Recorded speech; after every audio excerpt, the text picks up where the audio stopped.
Welcome, everyone. Thank you for attending today. It looks like we still have a couple people joining us. We're going to have a pretty nice crowd in today's webinar, so congratulations for setting apart some time in your very busy schedules these days to learn about the power of Inc. and the wonderful world of real estate investing. My name's Tony Watson. I work for Robert Hall & Associates. We are a full-service tax consulting firm based out of Glendale, California. Been around since the early 70s, but I'll get to more about us shortly. Today we are joining forces today with Marshall Reddick and Daniel from Marshall Reddick, who I've had the pleasure of speaking with several times, actually more than several times, many times over the past probably 3, 4, 5+ years. I've known the team down in Orange County, Marshall Reddick, for gosh, I think 11, 12 years now. They are our go-to real estate investment group. And I think we're their go-to tax people. I couldn't imagine any better relationship. It's almost kismet. I always love using that word when talking about taxes and real estate. But without further ado, we're going to go ahead and, as people start trickling in, I'm going to go ahead and toss the baton over to Dan. Obviously, Marshall Reddick has been around a very long time. Whether you need a local expert to help you buy or sell, customer service oriented property management, or a private loan for your next investment property, they have the knowledge and trusted team in place to get the job done right. Like I said, we have been in contact in business with a very successful business relationship with Marshall Reddick and their team for a very long time now. And I look forward to presenting many more webinars as we progress into the digital era under the pandemic. And first and foremost, before we move on, I want to mention that our hearts and our prayers go out to those of you in today's webinar and anyone you know who has been impacted by the pandemic, both directly and indirectly. It is a very challenging and trying time for everyone across the globe. Please stay safe, stay healthy, and stay informational. Stay educating yourself throughout these times when maybe you're stuck at home, and keep the mind healthy, keep exercising, eat healthy. And by the time we're done with this pandemic and the dust settles, you'll be ready to move forward in full force and start rebuilding from the ground up. Right. So Dan, I'm going to go ahead and toss it over to you. Let me go ahead and flip over here, and Dan, take it away. Perfect. Thank you so much. I really appreciate that introduction. And I couldn't agree more. So excited to be doing another event with you. Can't wait to get back to the in-person ones, but for the time being, so excited that we have this platform to continue educating our clients. And I know every time I hear you speak and present, I learn an incredible amount. So can't wait to get to your presentation. Just beforehand, I want to welcome all our attendees today. Thank you for taking time out of your Tuesday morning to join us. We got a lot to cover today, but I know we have a large range of clients on our webinar today. First-time investors, those who've never heard of Marshall Reddick Real Estate, and seasoned investors as well. And so I just want to give a brief overview of who we are and what we do before diving in. Marshall Reddick Real Estate, we're a full-service real estate brokerage. We help our clients buy and sell real estate in 16 markets across the country. Like Tony mentioned, we also provide in-house property management services and private financing, actually allowing our clients to both lend their money in a more passive investment and borrow where private financing will be helpful, and that includes investing with their retirement funds. A little bit about myself. I'm a real estate advisor at Marshall Reddick Real Estate. My background's in finance and in development as well. And so I've built homes, I've owned homes, I've sold homes myself, and I've helped clients buy and sell homes in our 16 markets across the country. Really working with them, especially in the investment capacity, to identify their short and long-term goals, helping to find a market and investment opportunities that meet their goals to the best of our ability. So Tony, if you wouldn't mind popping over to the next slide there.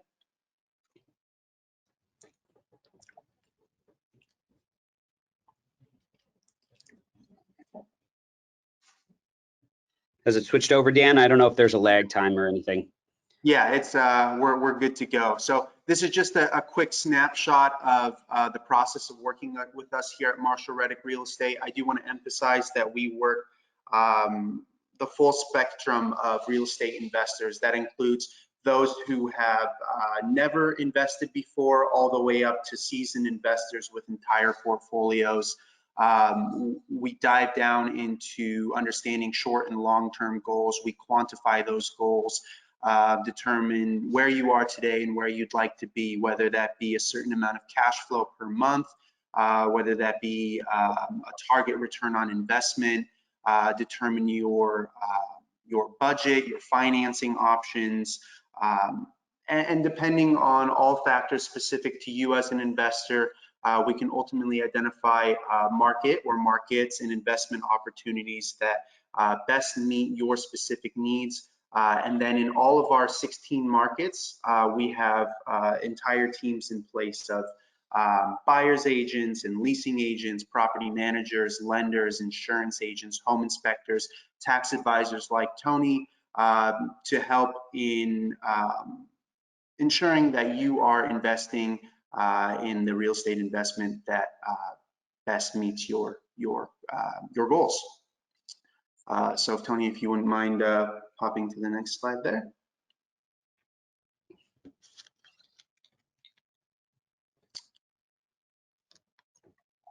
Just a quick snapshot of all of the markets that we operate. The green boxes indicate the markets where we actually have our brick and mortar offices.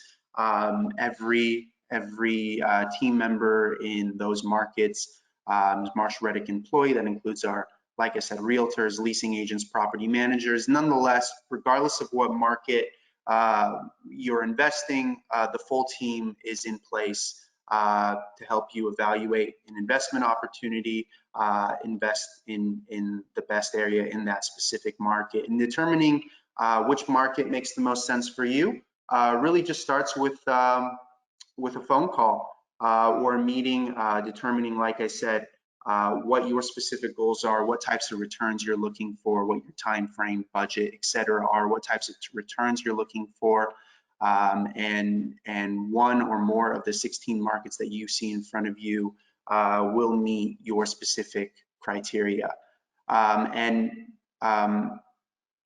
There's so much information that we can share about what we do, how we choose our markets, how we evaluate our investment properties, and would love to dive into those aspects with each and every one of you as well. Tony, if you wouldn't mind popping over to the next slide. This is where I would recommend starting, especially in getting to know us at Marshall Reddick Real Estate, what we do, our investment philosophy, and helping in determining the best real estate investments for your portfolio. This is a short and comprehensive guide, like it says, in choosing real estate investments specific to your goals. So I encourage you all, I'll show my contact information in just a moment, to reach out if you would like a copy sent over, a link to it. It's also readily available on our website, in addition to an incredible amount of real estate education. It's all free, all readily available. All of our markets and available investment properties can be seen there as well. Tony, if you wouldn't mind popping to the next slide. Sure. Yeah, I think that was the final one. And I think that at the very end of the PowerPoint, there is your contact information. I don't know if there was a pop up here, but yeah, we're gonna get to that. Without further ado, I'll let you take it over. Awesome. Well, thank you so much, Dan. And once again, everyone, this is Tony Watson with Robert Hall & Associates, and Daniel from Marshall Reddick bringing you today's webinar, The Power of Inc. And we are going to mention Daniel's contact information at the end, along with my contact information as soon as we get through all of the meat and potatoes of today's webinar. One of the most popular topics for our office to speak on is the power of ink. So once again, I'm very happy and pleased to see many attendees in today's webinar. You're gonna be walking away with a lot of great information. Take notes, screenshot if you'd like. If you would like a copy of the PowerPoint, of our PowerPoint, I'm sure that Marshall Reddick has a copy of theirs as well. We can go ahead and send that to you. I'll make sure to mention how to get in contact with our office at the end of today's webinar. Obviously, moving into the day after day scenario of working in this economy with the pandemic, with the economic shutdown, with everything that's going on, there's much economic uncertainty that worries people, and obviously fear is never a good feeling to have. People fear what tomorrow is bringing. People fear what next year is bringing. I mean, this is a very unique time here in the United States. In fact, globally, we have a pandemic, we have civil unrest, we have an election coming up in November. 2020, for the most part, I'm pretty sure that I've heard more times than not that people want to exchange 2020 for a different year.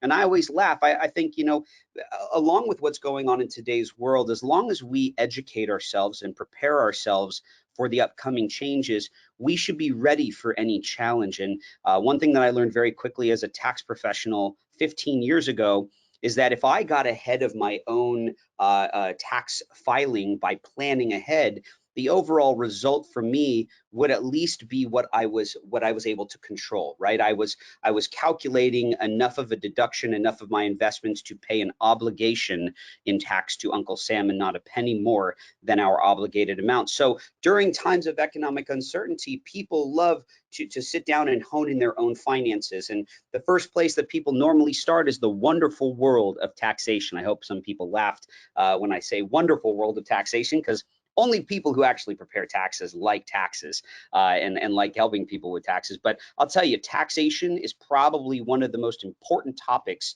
for not for you to go out and do on your own, but for you to at least understand the importance of understanding the tax code and how by structuring yourself ahead of the end of the year to pay an obligation to Uncle Sam and not a penny more than your obligated amount, it allows you to retain more of your wealth. And essentially, if you retain more wealth, that means that you're making more each year, building a better life for yourself, allowing more in donations, allowing more in philanthropy, allowing more in financial growth and security and peace of mind for your family and your friends and whoever you are taking care of in your own circle or life. So obviously, the wonderful world of taxation and also the benefits of incorporating as a real estate investor, as a property flipper, as whether it's long-term or short-term investments. These things go hand in hand along with the wonderful world of real estate as well. So that's why we're here today and joining up and partnering with Marshall Reddick to bring you a lot of great information. Like I said, if things today really hit home for you on the PowerPoint, we can get you a copy of the PowerPoint. And most importantly, both of our companies offer free consultations. I'll continue to remind you about that throughout today's webinar. Just a brief background of who I am and what I'm all about. I'm an enrolled agent, so I'm licensed by the federal government to prepare taxes in all 50 states. I've been here at Robert Hull & Associates for 15 years, working with individual, business, estate, trust tax filings, anything tax related, essentially our firm can handle for you. I bet you didn't know that there was an award for best tax preparer here in Southern California. Back in 2016, I was actually the lucky winner of that award, and many of our other senior preparers here at the firm have also won that award over the past, gosh, I think 10, 12 years. And I also speak at over 100 events per year. Normally, most of them are in person, but obviously since February, since the pandemic really started to set in, we've moved everything to digital platform. So if you are interested in learning more about other tax topics, feel free to visit roberthalltaxes.com and click the events tab, and it'll show you when the upcoming events are. And I'll remind you of that towards the end of today's webinar as well. Just a quick question for all of you. I wish that we were all in person where I could actually see see some participation, but you know, in your own mind, raise your hand if you are here today to learn how to hang on to more of your money, sheltering more of your assets, protecting more of your cash flow through the powerful world of incorporating, essentially not giving away this money to Uncle Sam or the Franchise Tax Board. Also, on top of that, minimizing liability and retaining wealth, how to minimize risk and liability for yourself, and most importantly, in the end, protecting and leveraging assets and business ventures for not only peace of mind, but for family. In life, we are meant to build a practice for ourselves, whether it be in the spiritual world or the business world. But most importantly, as we start to build a life for ourselves, we want to protect our investments and our wealth or successes for our family, and protect it for our next of kin. So just understand that there are many reasons why you might be attending today's webinar, and we're going to touch on a lot of things today in this brief 45-minute to 50-minute webinar that might hit home with you. And like I said, at the tail end, we'll remind you again about our free consultations. In the beginning, Robert Hall just had a dream of starting this tax practice, started off in his garage, truly a rags to riches story from Mr. Bob Hall. And now we are going on to celebrate 50 years of being in business with the Hall family.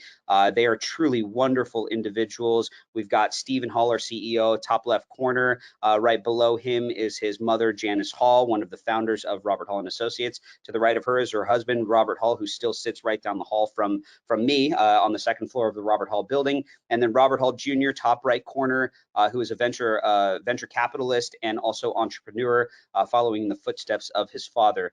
Still very much a family-run business, and we are growing by the year and able to help many people as the years progress, and probably even more since the time the pandemic started. So back in February, we've been able to help and reach out to a lot of clients, and you know, some of our success stories come from having a great team behind the Robert Hall name. So just to show you that I'm not just a single person sitting in an office with a computer screen and a microphone, this is just a snapshot of our senior tax advisors. We have many people working for Robert Hall, but we do prepare taxes in all 50 states. So we need this kind of staff to house and to contain the amount of tax scenarios and tax filings and tax issues that people need our assistance with. And like I said, we service clients in all 50 states. That's something that about 8 or 9 years ago we realized, is that we have actually clients in all 50 states. So don't feel like if you move or if you invest elsewhere in the US that you cannot access our services or retain our services for tax advice across the US.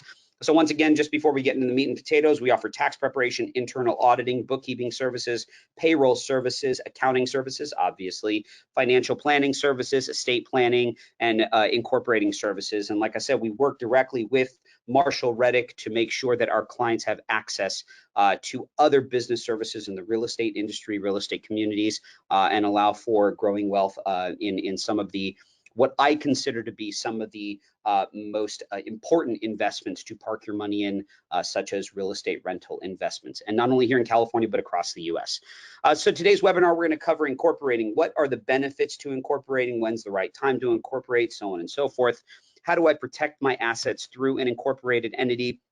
Also, is there a way for me to save tax by incorporating? Because a lot of people think that if they incorporate, that automatically they're going to start saving just a ton of money, a ton of tax. And with certain entities, that may be the case, but with other entities, some of the most common entities that people file as, you may not be receiving any tax savings under that particular type of entity. So we're going to jump into detail about all of that. So why don't we stop wasting time? We've talked about Robert Hall, we've talked about Marshall Reddick. Let's get into the meat and potatoes, and at the tail end, we'll bring it full circle and give you all of our contact information. So jumping right into this, is incorporating right for you? Is incorporating right for me? Is incorporating right for anybody? The first couple things that you need to ask yourself, very important questions to ask yourself, is really not asking yourself these questions, but it's actually to sit down with a tax advisor and discuss options, discuss the different direction that you should go in with your business, because very much so incorporating is right for some and not right for others. If you are looking to protect assets or new business ventures, this should be one of the first conversations you have with a tax advisor. especially if your business or venture is starting to return a healthy profit for you. Cash flow is key when incorporating as well, and we'll get to that in a second. When is the right time? There is very much a right and a wrong time to incorporate. Obviously, you don't want to jump the gun, set up an entity, pay all of the miscellaneous filing fees if you don't even have an asset to protect under the entity structure. Is incorporating right for you specifically in your situation? Remember, just because your neighbor has a corporation or an LLC does not mean that you should have one, because your tax situation, your legal situation, your life, your planning, your strategizing, your risk, your liability, completely different. Even though you might be married, you both might be married, you both might have kids, you both might have W-2 jobs or rental properties, there are a million scenarios that could make your neighbor or your coworker or your family member's tax return different from yours. So just understand that don't cut and copy other people's tax planning strategies. Make a strategy, make a plan, and implement a plan in place, or implement a plan or put a plan in place for you specifically. What type of structures can you choose from? Because you've heard about the LLC, the LLP, the LP, the S corporation, the C corporation. Which one is specifically right for you in your particular situation with your investments? Well, I think the first thing we need to do is kind of talk about the options here, right? Because obviously there are a number of directions that you can go in, and we're going to talk about the most popular entity first and foremost. We're not going to spend too much time on the LLP or the LP today, because those are really for more for legal practices. I know that some investment firms can be set up as LPs and LLPs, but for the most part, the attendees today, the 100 or so people attending today, you're probably going to focus mainly on either the LLC, the S corporation, or the C corporation. So kind of jumping right into the most popular entity, the LLC. LLCs are great for a number of reasons. They are mainly popular for real estate investments. So when you talk about a real estate investment, you're either talking about a long-term investment where you buy and hold, or you talk about a buy and sell, meaning that you flip it within a 365-day period. LLCs, just right out the gate, are probably the most popular entity. Limited liability companies are the most popular entities for long-term investments, meaning a home that you buy and you hold for long-term use and you rent it out. So you're looking for that consistent dividend-paying cash flow return, ROI, to yourself over a long-term period. So obviously, LLCs from a legal perspective are absolutely fantastic entities. They do exactly what their name entails. They limit liability, but not necessarily does an LLC give you other types of benefits.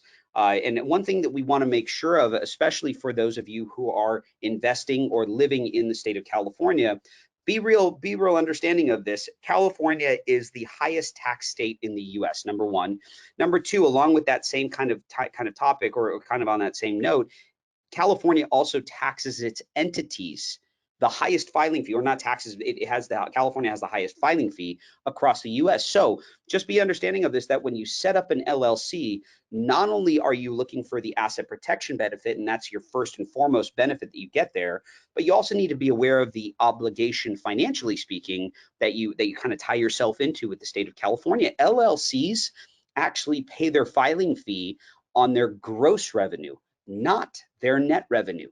Meaning that if I own a cash flowing rental property, and let's say my gross rental income on a shopping center, let's say, is $200,000, or let's say I have 15 or 20 rental properties, and when I add up all of the rental income from all of the properties, let's say it adds up to $200,000, $300,000.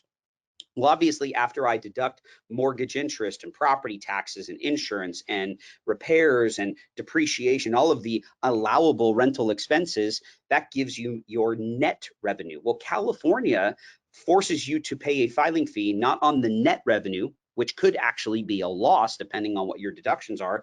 They actually make you pay the filing fee on the gross rents. So just be aware, before you jump into this LLC structure, understand the financial obligation that you tie yourself into with the Franchise Tax Board, the state of California. Depending on what type of investment you park in an entity, that's how actually you're going to choose your entities. What type of investment do I want to protect? Am I buying and flipping? Am I a long-term holder? Am I property managing some of these properties that I might not even own, but just that I own some and then I manage other people's properties? Rehabbing, which is also very much a buy and flip mentality. And then short-term holds, also rehabbing and buying and flipping.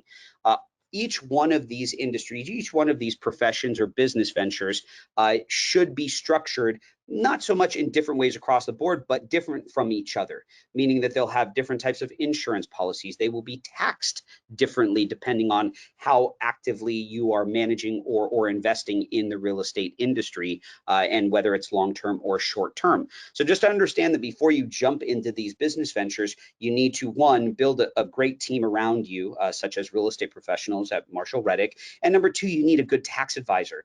Not so much a tax advisor for legal advice, but a tax advisor to explain to you the tax implications of starting entities for these particular types of ventures. So entity selection impacts taxes in different ways. Obviously, managing property is one business venture versus home ownership. See, when you buy a home and you rent it out, rental income is great for a number of reasons. One, somebody else is paying for the debt, so they're paying down the mortgage payment, and eventually, once the mortgage is paid off, it's just that consistent dividend paying investment to you with very low overhead, unless you have major repairs that you need to make to the property. But in the tax industry, one very important thing to realize is that rental property income actually doesn't pay the same type of tax as self-employed income does, like property management income. So we need to talk about the two types of revenue streams here. And just to break it down very simple for you, if you are self-employed, let's say as a property manager, versus a rental property investor as property ownership, the federal government will want the self-employed individual to pay more tax than the rental property owner. And we're going to break that down into more detail in the upcoming slides. Obviously, you want to be consulting with a tax advisor throughout all of this and figure out what entity you should be parking your investments in and parking your money in. Well, obviously, as a tax advisor, as a real estate investor myself, I'm going to tell people all day real estate. I am a firm believer that yes, you should diversify your investments absolutely across the board, but real estate happens to be the most consistent investment you can park your money in over the long term. Not so much short-term investing. You can make a lot of profit short-term flipping property, but at the end of the day, in the long term, property will always appreciate in the long term. And whether the economy is good or bad, always remember this, that people will still need a place to live.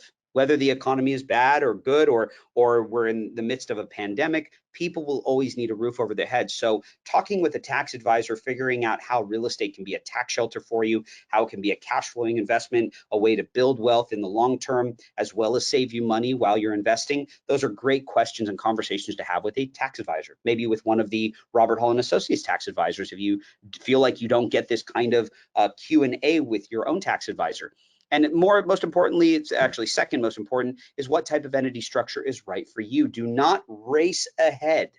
Warning, warning, warning. Do not race ahead to start the entity before you have an asset to protect. Because remember, all it would be to you is a cost. So very much is there a right and a wrong time to incorporate. And there is a right and a wrong reason to incorporate. Okay, so along with time, there also needs to be a reason for incorporating. When you talk about an LLC or any incorporated structure, the first benefit you get right out the gate is asset protection. Okay, so the benefits of incorporating, when incorporating, you need to be aware that not every entity structure will save you tax. So the number one benefit of incorporating right out the gate is asset protection. And what it does is it allows you to separate your business from your personal assets and vice versa. So now you have your rental property protected under a limited liability company. You have your personal inherited assets, your primary residence, your 401k, your IRA, any other personal assets that you may own. They're separated from each other. Now, is it possible for somebody to sue both a business and somebody personally? Absolutely. There's nothing that really truly protects you above and beyond anything that may be illegal activity or malpractice or negligence when you neglect employees or tenants. This is just an added layer of asset protection that would give you the ability to separate business and personal assets. But once again, if somebody specifically here in the state of California, if they file something called, let's say, a charging order, they may be able to pierce that corporate veil. So for any legal questions, and I do want to mention this before I go on, but for any legal questions, you absolutely want to retain a legal advisor to ask them the legal question side of things. As far as tax questions, you would come to an enrolled agent or a CPA to ask those questions. And attorneys probably wouldn't want to answer tax questions anyways, but they are two different worlds.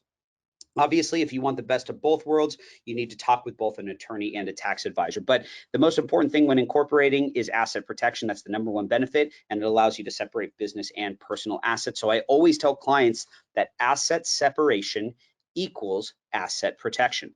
And so if you want better asset protection, you need to be aware of what type of entity will allow you or provide you the protection that you need for your specific investment. So which entity should you use? Should you use an LLC? Should you use an S corporation? Should you use a C corporation?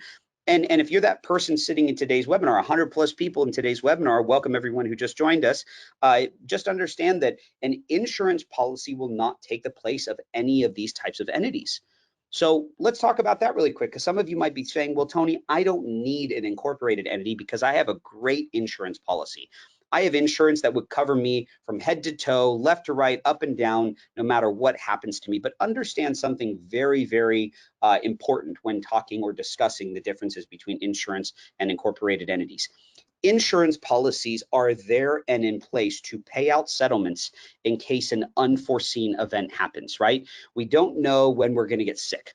We don't know when we are going to crash our car. We don't know when our house would catch on fire and burn to the ground. Like there are a number of things that we just don't have the ability to know ahead of time. And that's why we have insurance. Insurance is there and in place to pay out settlements in case an unforeseen event happens. And by far, insurance is the most important thing for you to have, even before the incorporated entities. Insurance policies are great to have, but they do not offer the benefit of asset protection. It does have a cash value at the end of the day, and it does pay out settlements, hopefully. And you know, if I wish that I could ask you by a show of hands, how many people think insurance companies are in the business of paying out settlements? I'm sure that some of you are laughing right now. Insurance companies are not in the business of paying out settlements. They're in the business of insuring assets and ventures and business ventures. But they are not in the business of paying out settlements. That's why insurance companies are the wealthiest businesses, the most successful businesses on the face of the planet. Insurance companies are more powerful than Facebook, more powerful than eBay, more powerful than Starbucks and Apple and Amazon. I mean, think about that. You know, those companies, they have insurance. They rely on insurance to pay out settlements. So once again, insurance is there and in place for a very specific reason, but insurance does not separate business and personal assets. So on top of the insurance policy, what entity should I be looking to use?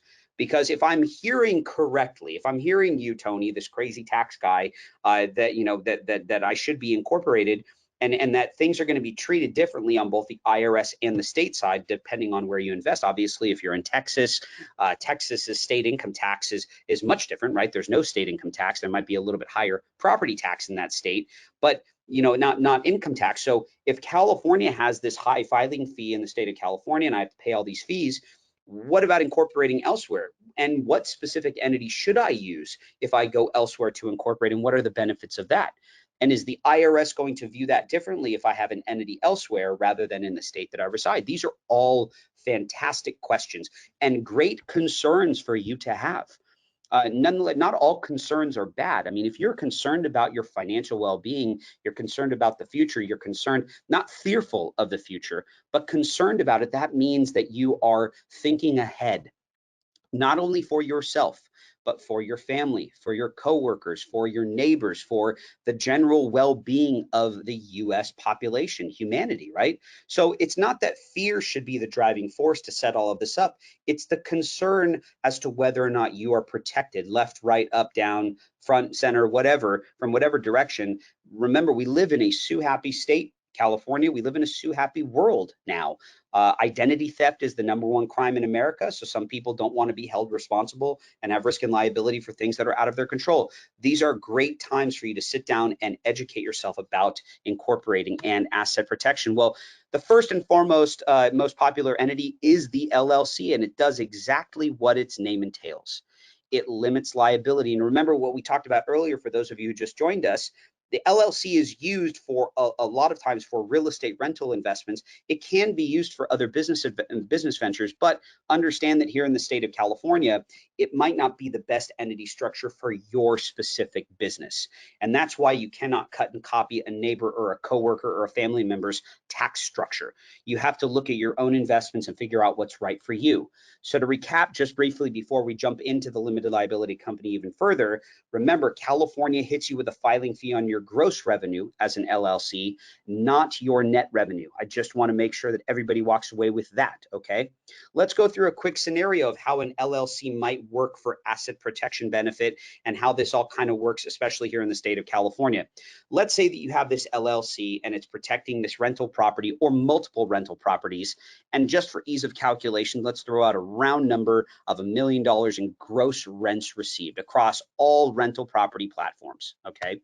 And let's say that at the end of the day, you've reinvested $900,000 in repairs, depreciation, mortgage interest, insurance, all of the rental property expenses. So obviously $1 million minus 900,000 gives you net profit of $100,000. So you pay federal and state income tax on $100,000 of net rental income.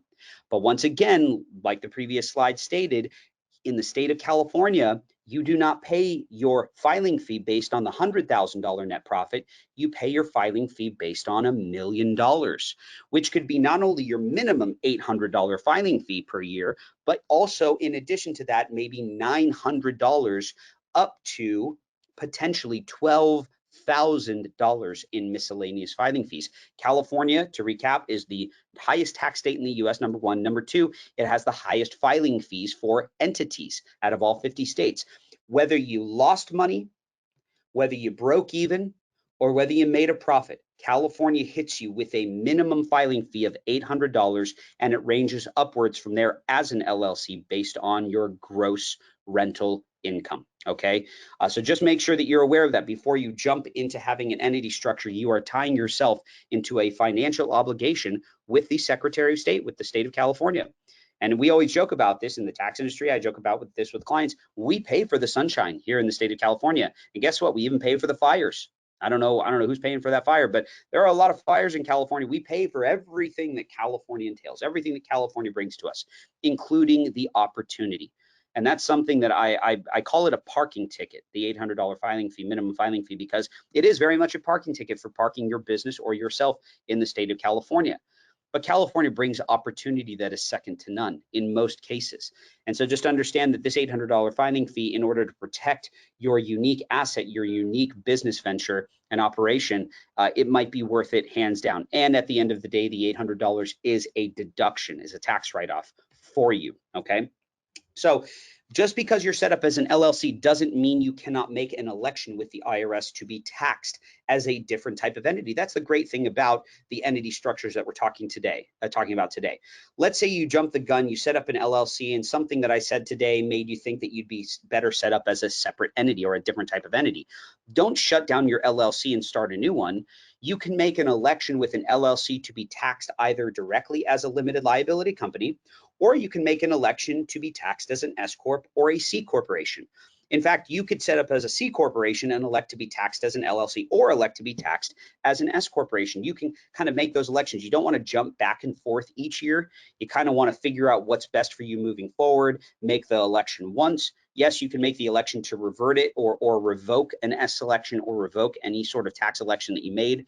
But you don't want to do that, because then you're kind of showing the government that you're doing it solely for maybe a tax benefit purpose, which is fine, but it could potentially increase your risk for audit. Once again, great conversation to have with a tax advisor. The advice may differ across tax advisor platforms, meaning that my advice might not be the same advice that you're getting from your tax advisor.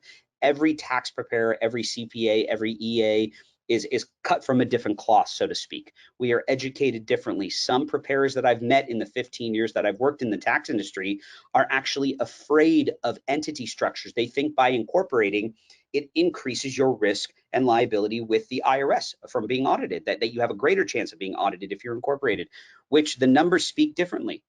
After 50 years of being in business, Robert Hall, we've been able to gather statistics that prove differently, that say that actually incorporating reduces your risk from audit. You're not going to find this online. It's just statistics that it said, you know, after 50 years of being in business, that there are more sole proprietors and single individuals, individuals who aren't incorporated, who are audited versus the amount of entities that are audited. And I don't have a reason for that. It's just statistically speaking, that's what's been proven over 50 years of being in business and operations.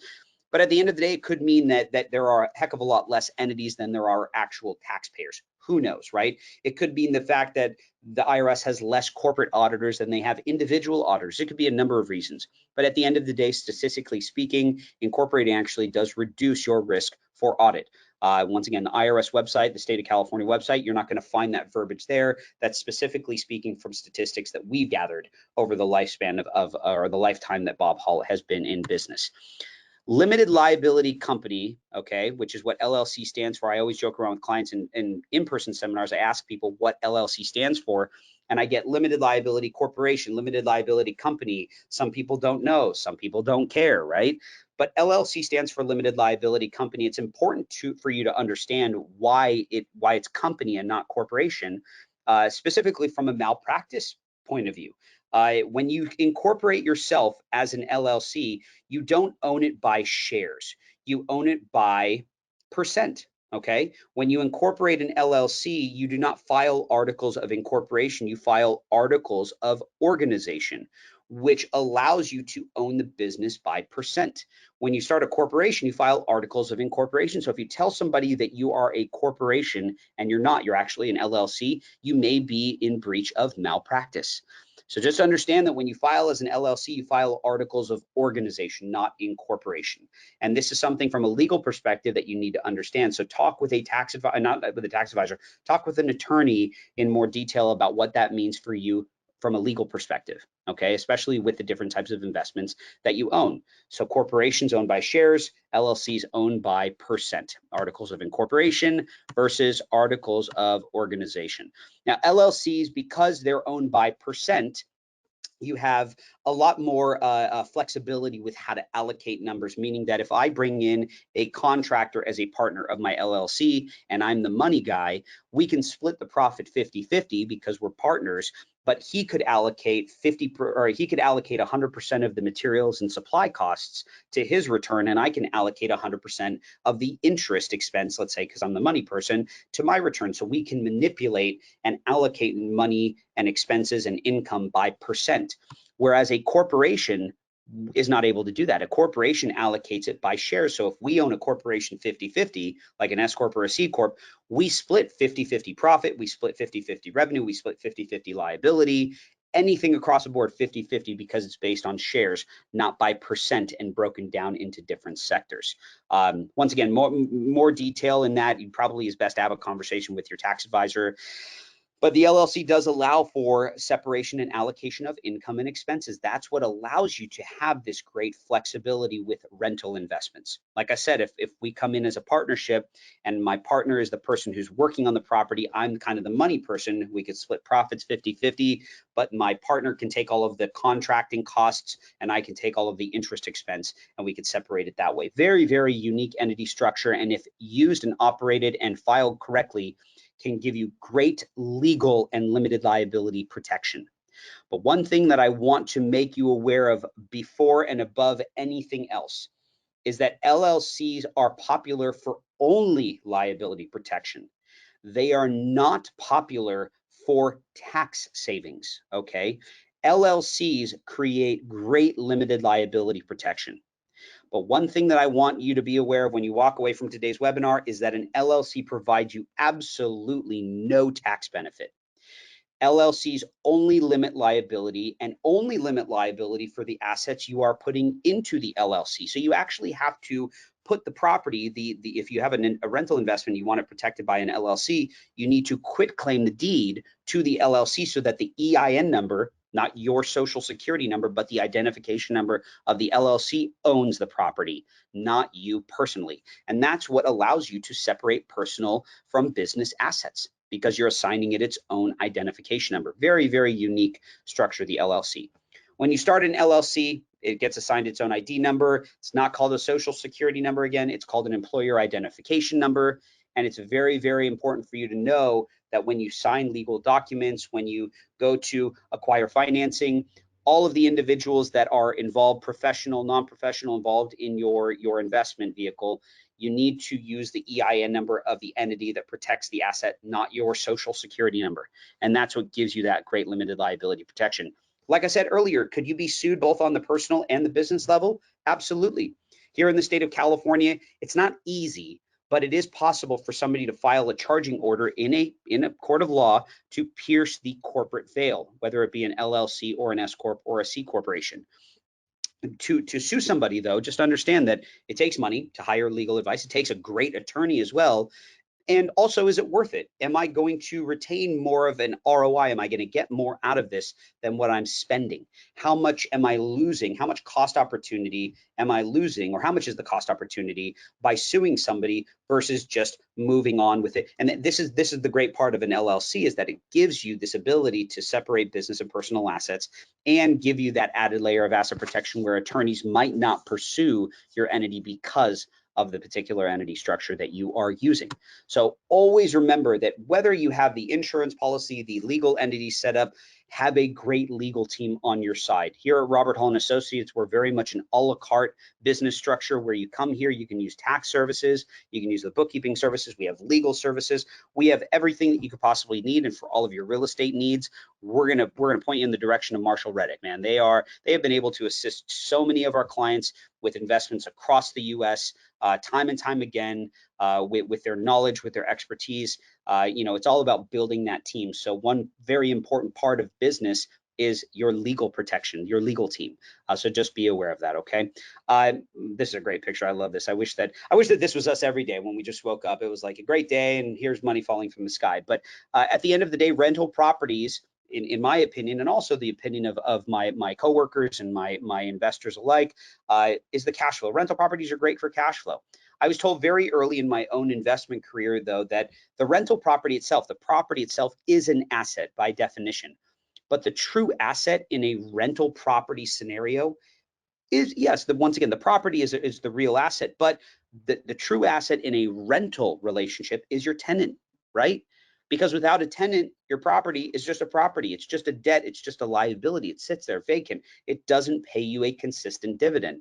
Okay, so the goal for you with real estate investing is, one, to make sure that financially you can afford to own the property. Two, that the numbers make sense from a cash flow perspective. That's why I love using Marshall Reddick for real estate investing, because they teach people about the importance of cash flow. They break it down for them. They show them the ROI in different parts of the US and where your California dollar can go a heck of a lot further elsewhere in the US. And somebody else who is living there is paying down your debt.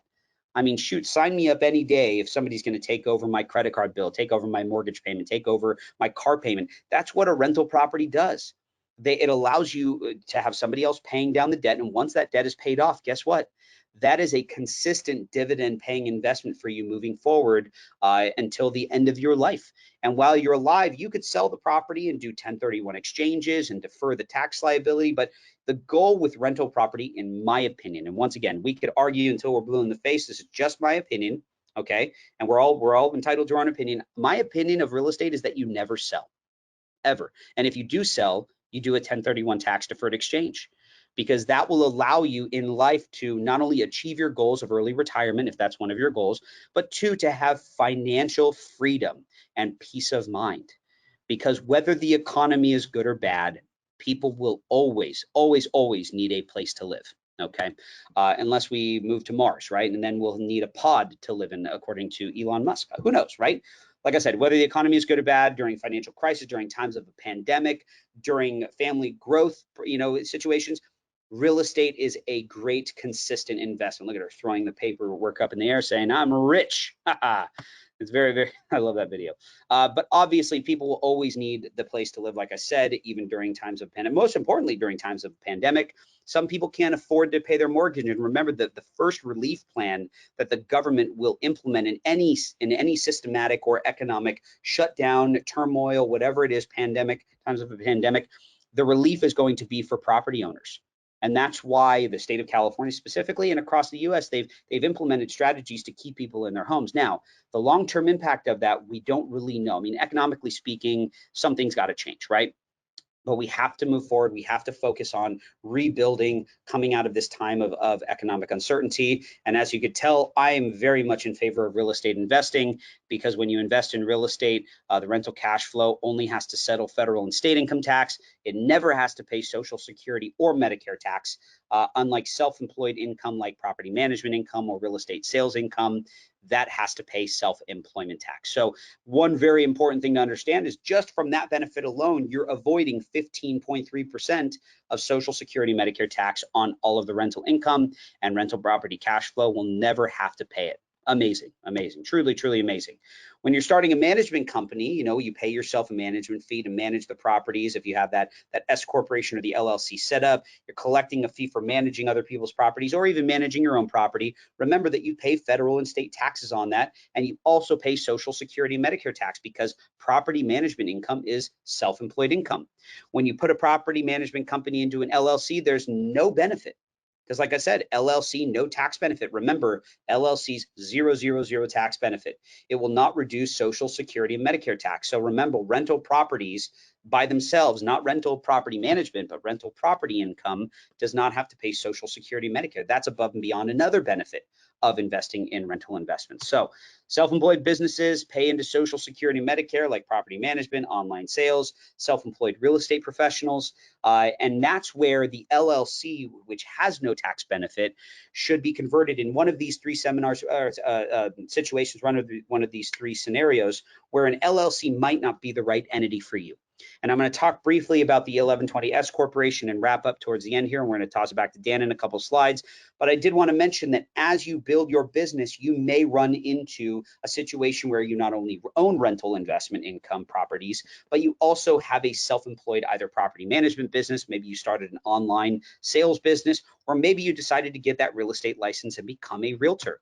When you have that LLC that's not giving you any tax benefit, you come to your tax advisor and we make the election for your LLC to be taxed as an 1120 S corporation. And this will give you the best of both worlds. So for limited liability protection, you are still an LLC, but you are being taxed as an S corporation. And the S corporation will effectively help you reduce Social Security and Medicare tax by upwards of potentially 60%, because you're no longer self-employed as an S corporation. You actually become an employee of your own corporation, which means you pay yourself a W-2 and you're defined as an employee. You don't receive 1099s, you receive W-2 income. So essentially, the way that you pay tax, the way that you save tax under an S corporation is by paying yourself a salary. You do not have to pay yourself 100% of the profit under your property management or real estate business. The only thing that you have to pay yourself, according to the IRS, is a minimum reasonable salary of as little as 40% of your profit. Remember, this is coming directly from IRS regulation that says that you have to pay yourself a reasonable salary. Now, that 40% number comes from case study, from actual court cases where it's been proven and won in IRS and tax court that 40% is as low of a reasonable salary that you can elect to pay yourself. So let's assume, just for numbers' sake, as we kind of wrap up here, let's say that your property management company or your real estate professional company makes $100,000 in profit. Remember, this is not rental income that we're talking about anymore. Rental income does not pay self-employment tax. So we're talking about straight up self-employed earned income, okay? As a sole proprietor, single member LLC, no tax benefit. Under an S corporation, you get to play this reasonable salary ruling game.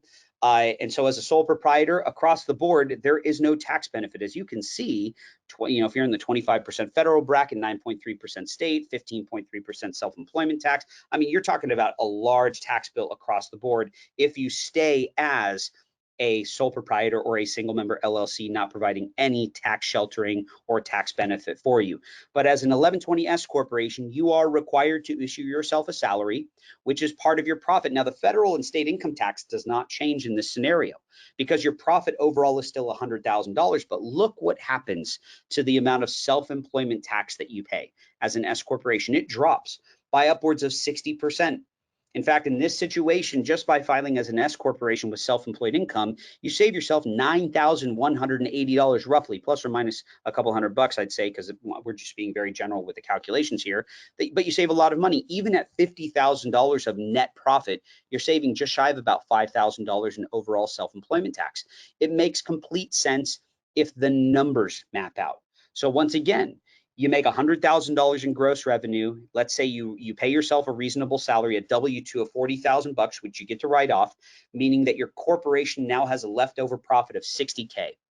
By doing this, by operating this way as an S corporation, you are allowing that $60,000 leftover profit to flow through as what's called flow through profit, which is not subject to self-employment tax. Self-employment tax alone is 15.3%. So when you look at this scenario, you just avoided, not evaded. Remember, tax evasion is illegal. Proper tax avoidance is not. And you have to plan ahead for avoiding tax. So what you've done in this situation now is properly avoided 15.3% of Social Security and Medicare tax on $60,000. And so once again, if you want to learn more about how to operate an S corporation versus the LLC, which should be used for rental investments, you can always reach out to our office. And once again, as I wrap up, I'm going to give you our contact information, and I'm going to pass it over to Dan to give you his contact information. But this would be a great opportunity, especially because things are being done digitally, either phone, Zoom, FaceTime, Skype, to sit down with a tax advisor and map out a plan. We still have plenty of time before the end of the year, before December 31st, to map out a strategy, to map out a plan. Some of the benefits of utilizing our services for the free consultation, for instance, we will review 2 years of tax returns for you. So if you've already filed 19, we'll review 19 and 18. If you haven't filed 19 yet and you're on extension, we'll review 18 and 17, and we'll absolutely help you file 19 if you need help filing it. We'll check for possible audit red flags, and also put you on a periodic tax email update, which will give you great updates to, obviously the CARES Act and anything that's being implemented, during the upcoming months, updates with the pandemic and where that all stands, and maybe when the election happens in November, some changes that might come about because of that. But most importantly, just to keep you up to date with what's going on in the tax industry. If anything, it'll help you fall asleep at night. Right? Because I love what I do. And I'm sure that all of my associates here at Robert Hall love what they do. We love helping people, but at the end of the day, not everybody likes taxes. But taxes don't always have to be the most stressful thing in your life. In fact, taxes should be one of the least stressful things. It should be something that you're actually excited to take care of and handle, because it truly tells you exactly how much you made and how much in obligated tax you have to pay to Uncle Sam and the state of California or whatever other state you file and invest in, okay? Free consultations is what we offer, 30 minutes, normally in person or over the phone, but now because of the pandemic, we have to offer this free consultation via phone, Zoom, FaceTime, Skype, however you want to connect with us. So please visit roberthalltaxes.com/consult. Today or soon. You could screenshot this, or you can call our office. At the bottom it says 818-242-4888, and let's get you signed up for that free consultation. Send us over copies of previous year's filed tax returns.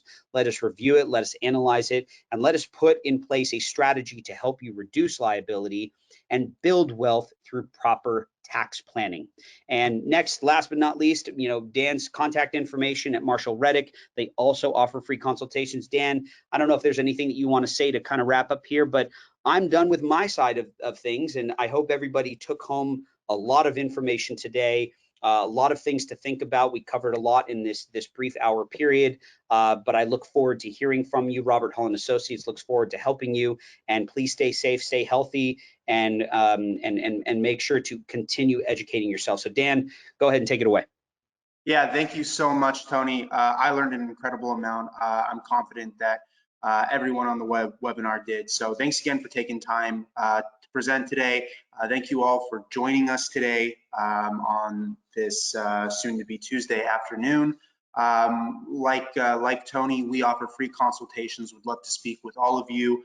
I really enjoy working with Tony, and being able to work together is really powerful, and would love to learn more about each and every one of you and your real estate investment goals, and share how we may be able to help. So all of my contact information is there. Tony, thanks again. And without further ado, hope you all have a wonderful day.